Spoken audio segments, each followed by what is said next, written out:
Hello, ચાલો આજે આપણે જોઈશું ગ્રામર. ગ્રામર એટલે શું હોય? ગ્રામર એટલે વ્યાકરણ.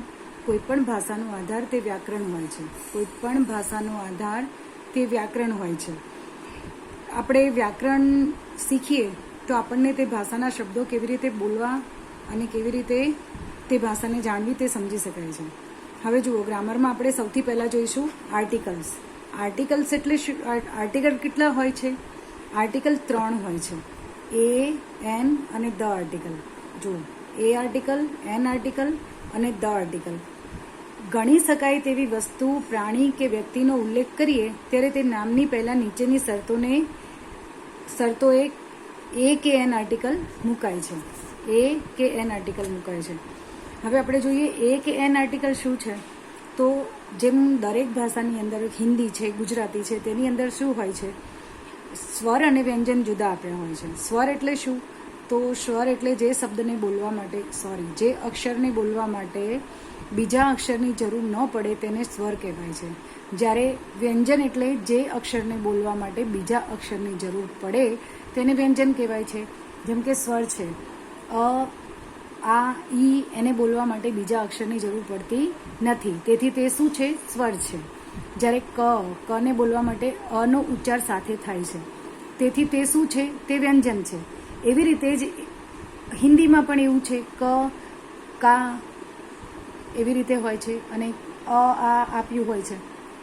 જ્યારે અંગ્રેજીમાં સ્વર કે વ્યંજન જુદા આપેલા હોતા નથી. એને આપણે ટોટલ 26 અક્ષર હોય છે. એથી લઈને ઝેડ સુધી ટોટલ અંગ્રેજીમાં 26 અક્ષર હોય છે. તે અક્ષરની અંદર સ્વર અને વ્યંજન બંને સાથે હોય છે. તો એ, ઈ, આઈ, ઓ અને યુ, આ 5 શું છે? આ 5 સ્વર છે. જ્યારે બી, સી, ડી, એફ, જી, એચ, જે, કે, એલ એ બધા શું છે? એ વ્યંજન છે. તો આપણે ખાસ ધ્યાન રાખવાનું છે ખાલી 5 સ્વરનું. એ, ઈ, આઈ, ઓ, યુ. જે શબ્દનો પહેલો અક્ષર એ, ઈ, આઈ, ઓ, યુથી શરૂ થતો હોય તેની સામે એ, એન આર્ટિકલ મુકાય છે. બાકી કોઈ પણ અક્ષરની સામે એ આર્ટિકલ મુકાય છે. એ અને એન આર્ટિકલ ક્યારે મુકાય છે? જ્યારે ગણી શકાય તેવી વસ્તુ હોય, પ્રાણી કે વ્યક્તિ હોય, તેનો ઉલ્લેખ આપણે કરતા હોઈએ. એક વ્યક્તિ માટે, એક જ વ્યક્તિ, એક વસ્તુ કે એક પ્રાણી હોય તેના માટે જ આપણે, અને જેને આપણે ગણી શકીએ તેના માટે જ એ કે એન આર્ટિકલનો ઉપયોગ થાય છે. જુઓ, આ એ એન આર્ટિકલ મૂકવા માટેની શરતો કઈ છે? પહેલી, નામ એક વચનમાં હોય, એટલે કે એક વચન, એક જ વ્યક્તિ, એક પ્રાણી કે એક વસ્તુ ગમે તે હોય. એ સામાન્ય નામ હોય. સામાન્ય એટલે જેમ કે બોય, ગર્લ, એ શું છે? સામાન્ય નામ છે. તો એની સામે કોઈ છોકરા કે છોકરીનું નામ હોય તો એની સામે એ કે એન આર્ટિકલ મુકાતો નથી. સામાન્ય નામ એટલે કે બોય એટલે આપણને ખબર પડે, બોય એટલે છોકરાઓ. હવે એ ગણી શકાય તેવા સામાન્ય નામ હોય, એટલે કે આપણે એને ગણી શકીએ. જેમ આપણે મિલ્ક એટલે કે દૂધ છે કે વોટર, એને આપણે ગણી શકતા નથી, તો એની સામે એ કે એન આર્ટિકલ મુકાતો નથી. કોઈ સંજ્ઞાવાચક નામ સામે આર્ટિકલ ન મૂકાય. સંજ્ઞાવાચક એટલે કોઈ પણ વસ્તુને આપણે કોઈ બીજું નામ આપ્યું હોય કે આપણે એની જાણકારી હોય, સંજ્ઞા આપી હોય, તો એ નામની સામે એ કે એન આર્ટિકલ મુકાતો નથી. હવે ટૂંકમાં એ કે એન એક વસ્તુનો નિર્દેશ કરે છે. એ અને એન ક્યારે વપરાય? જે સામાન્ય નામનો ઉચ્ચાર વ્યંજનથી શરૂ થતો હોય. વ્યંજન એટલે મેં કહ્યું ને, બી, સી, ડી એ બધા વ્યંજન છે, તે એક વચનમાં હોય તો તે શબ્દની પહેલાં એ આર્ટિકલ મુકાય. જેમ કે અ હોર્સ. જુઓ, આમાં એ, ઈ, આઈ, ઓ, યુમાંથી કશું જ નથી ને, એચ છે એટલે એની સામે એ આર્ટિકલ મુકાશે. સીની સામે એ આર્ટિકલ. જ્યાં કાર્ટ એટલે ગાડું હોય તો સીની સામે એ આર્ટિકલ મુકાય છે. ટ્રી તો ટી છે તો અહીંયા એ આર્ટિકલ મુકાશે. હવે બીજી શરત, જે સામાન્ય નામનો ઉચ્ચાર સ્વરથી શરૂ થતો હોય, સ્વર એટલે એ, ઈ, આઈ, ઓ, યુ, તે એક વચનમાં હોય. અને બીજી શરત કઈ છે? તે એક વચનમાં હોવું જોઈએ. એકથી વધુ વ્યક્તિ વસ્તુની વાત થાય તો એ કે એન આર્ટિકલ મુકાતો નથી. તે શબ્દની પહેલાં એન આર્ટિકલ મુકાય. જુઓ, હવે આમાં સ્વર જુઓ, એ, ઈ, આઈ, ઓ, યુ એ 5 અક્ષરો સ્વર છે, બાકીના બધા અક્ષરો વ્યંજન છે. એટલે કે ટોટલ 26 અક્ષરમાંથી 5 અક્ષર સ્વર છે અને બાકીના 21 અક્ષર તે વ્યંજન છે. હવે અહીં જુઓ, જેમ કે આ અહીંયા એનું એક્ઝામ્પલ છે, ઉદાહરણ. અહીંયા એક્સ એટલે શું હોય? કુહાડી. તો એ થી શરૂ થાય છે એટલે એની સામે એ એન આર્ટિકલ મુકાશે.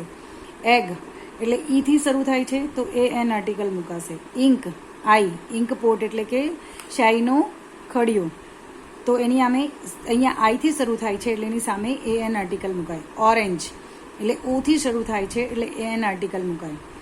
અમ્બ્રેલા યુ થી શરૂ થાય છે, એ શું છે? એ પણ સ્વર છે. તો સ્વરથી જે પણ અક્ષર જે પણ શબ્દ શરૂ થતો હોય તેની સામે એ એન આર્ટિકલ મુકાય. હવે અહીંયા જુઓ ધ આર્ટિકલ. હવે ત્રીજો આર્ટિકલ કયો છે? પહેલો એ, બીજો એન, અને ત્રીજો આર્ટિકલ કયું છે? The article. તો ધ આર્ટિકલમાં જુઓ, કોઈ વ્યક્તિ, પ્રાણી કે વસ્તુનો એકવાર નિર્દેશ કર્યા પછી ફરીવાર તે જ વ્યક્તિ, પ્રાણી કે વસ્તુ વિશે કંઈક કહીએ ત્યારે આર્ટિકલ ધ લાગે છે. એટલે કે કહેવાનો અર્થ શું થાય કે જ્યારે આપણે એક વ્યક્તિ, એક વસ્તુ કે એક પ્રાણી માટે વાત કરીએ અને ત્યાર પછી તે જ વ્યક્તિ, વસ્તુ કે પ્રાણીની વાત આપણે બીજી વાર કરવી હોય તો આપણે શું કરવું પડે? ધ આર્ટિકલ મૂકવું પડે. જેમ કે અહીંયા જુઓ, ધીસ ઇઝ અ કેટ, એટલે કે આ બિલાડી છે. બરોબર, આપણે કોની વાત કરી? બિલાડીની વાત કરી. હવે અહીંયા શું કહ્યું છે કે તે કેવી છે? તે સફેદ છે, વ્હાઈટ. એટલે આપણે શું કરવું પડે? બિલાડીની વાત આપણે બીજી વાર કરી તો અહીંયા આવશે this is a cat, the cat is white. એટલે કે પહેલી વાર શું થયું હતું? બિલાડી વિશે વાત થઈ કે આ બિલાડી છે. હવે બિલાડી કેવી છે? વ્હાઈટ. તો આપણે શું લખ્યું? The cat is white. હવે બીજું જુઓ, ધેટ ઇઝ એન એપલ. આ શું છે? સફરજન છે. તો sorry, that is an apple એટલે પેલું શું છે? સફરજન છે. ધેટ એટલે પેલું, ધીસ એટલે આ. તો that is an apple, Apple વિશે વાત થઈ. હવે અહીંયા જુઓ, ધ એપલ ઇઝ રેડ. તો સફરજન કેવું છે? સફરજન લાલ છે. તે તેની વિશેષતા ગઈ ને. એટલે આપણે શું કરવાનું? જ્યારે એની વિશેષતા ગઈ હોય ત્યારે આપણે શું કરવું પડે? ધ આર્ટિકલ મૂકવાનું હોય.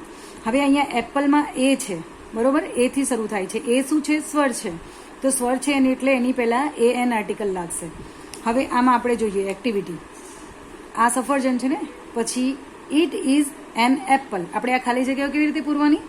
ઇટ ઇઝ એન એપલ, કારણ કે એ શું છે? સ્વર છે. અહીંયા ઇટ ઇઝ અ ટ્રી. આ શું છે? ઝાડ છે. તો આમાં એ, ઈ, આઈ, ઓ, યુ માંથી કોઈ પણ અક્ષર નથી એટલે એ આર્ટિકલ આવશે. હવે ઇટ ઇઝ એન એક્સ. આ એક્સ એટલે કુહાડી છે. શેનાથી શરૂ થયો પહેલો અક્ષર? સ્વરથી. એ એક્સ એટલે આપણે એની સામે કયો આર્ટિકલ મૂકવો પડે? એન આર્ટિકલ મૂકવો પડે.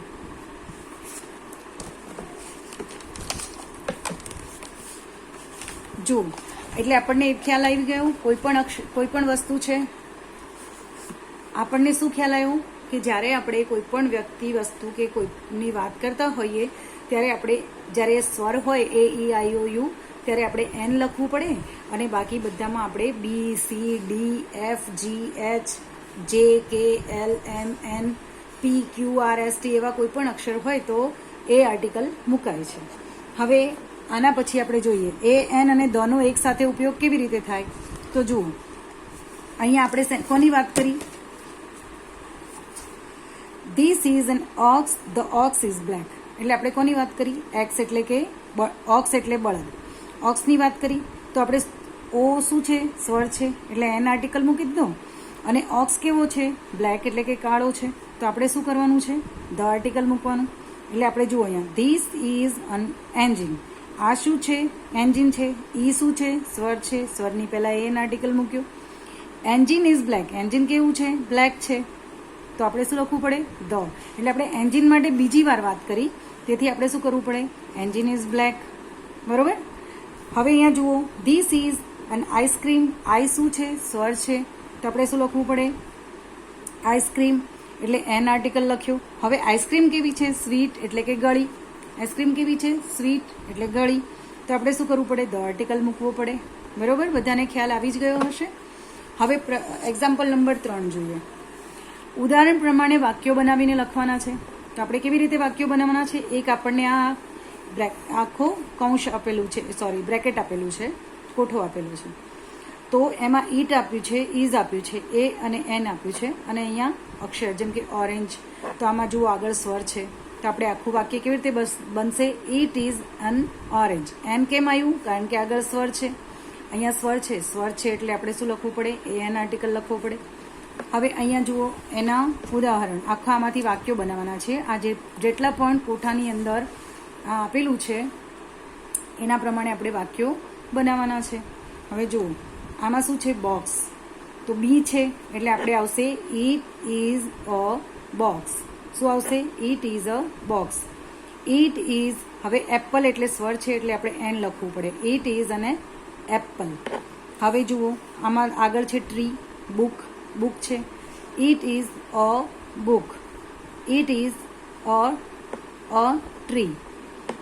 ઇટ ઇઝ, હવે જુઓ અહીંયા ઈ છે તો ઈ શું છે? સ્વર છે એટલે આપણે લખવું પડે it is an egg. An egg. હવે અહીંયા કાઇટ છે, કે છે તો આપણે શું કરવું પડે? It is a kite. અહીંયા ઇન્ક પોટ, આઈ શું છે? સ્વર છે. It is an ink pot. હવે અહીંયા ડોગ, ડી શું છે? વ્યંજન છે, સ્વર નથી તો આપણે ઇટ ઇઝ અ ડોગ. હવે અહીંયા એલિફન્ટમાં ઈ શું છે? સ્વર છે તો આપણે ઇટ ઇઝ એન એલિફન્ટ. હવે અહીંયા અમ્બ્રેલા, તો અહીંયા શું છે? યુ, તો આપણે શું કરવું પડે? It is an umbrella.